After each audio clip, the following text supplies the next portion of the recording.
当はちょっとでも早く帰りたかったんですけど、どうしてもシートを濡らしてたんで気になって干して帰ろうかなと思ってですね。今日風がすごい、シートを干した後に風が強くなってどうしようと思ってですね、今もう畳む時に多分おそらく飛んでいくかなとか思って今ちょうどここ、島根県の夕日パーク浜田っていうところだったんですけど、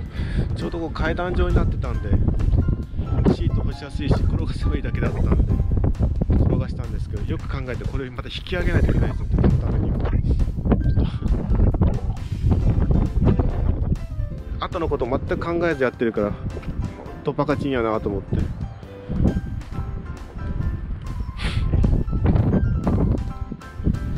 もこんな感じに風もしれっと階段状になってるから風も入るし中も乾くかなと思ってですね、持っとったらさらに乾くんでしょうけど、こうやってで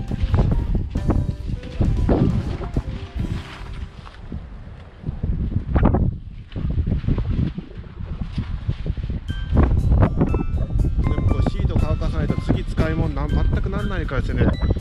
これでこのまま寝たままかけると水がドバーって出てた時シャレにならないですからね、次の時に